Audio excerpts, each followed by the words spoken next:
Magja-Jollibee ka talaga, Bunjo. Jollibee ka lang. Jollibee tayo. Wala naman yata dalang pera ang mama. Hindi dalang pera, mama. Magdo-donut na lang. Papabili ng manok ko, wala nang pera ako.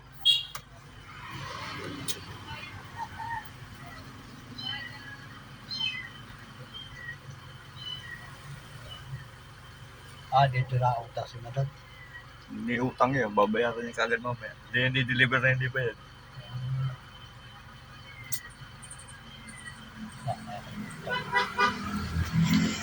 Kami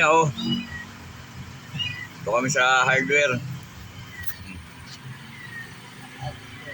Order kami materialis. Ito ang kasama ko sa Foreman, Foreman Fernan. Ito yung anak ni manager. Ay, mali. Anak ni manager, magja-Jollibee daw. Sama. Ayaw magpaiwan at magja-Jollibee.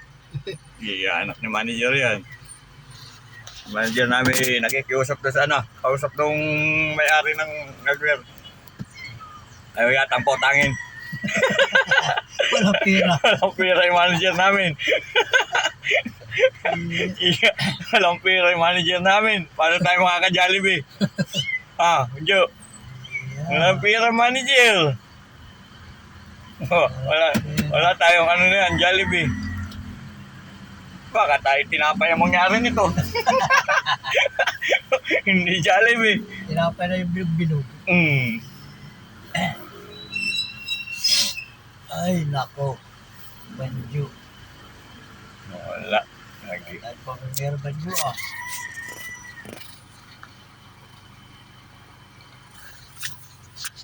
Kailan kaya tayo magkakapira? Ulan na naman dito sa amin. Dito sa Pilipinas. Ulan dito sa amin sa Quezon.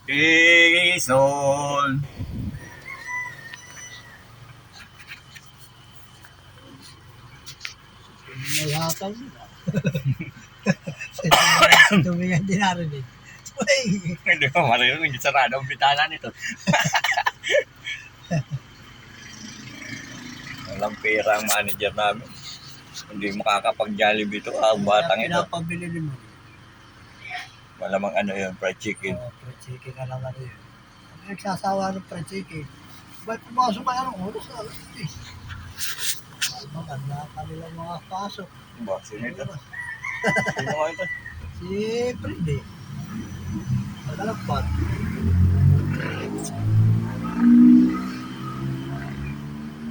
Kaya kanya na. Sino? Yung baga ng utak kaya hindi na tinapos yung ko. Yung Si LBI. Yung nanay ni Saddam. Papabarangay daw kaya rin ba daw? Hindi naman na si Ano ba, Jo? Magja-Jollibee talaga? Tatawa si Bunjo, para may pan-Jollibee. Diyan mangingi kang pan-Jollibee diyan. Wala nga tayong pera. Baka utang nila materialis. Jollibee. Tagal si manager. Tagal, nakipag-usap pa yata. Patayin muna natin, mamaya ulit.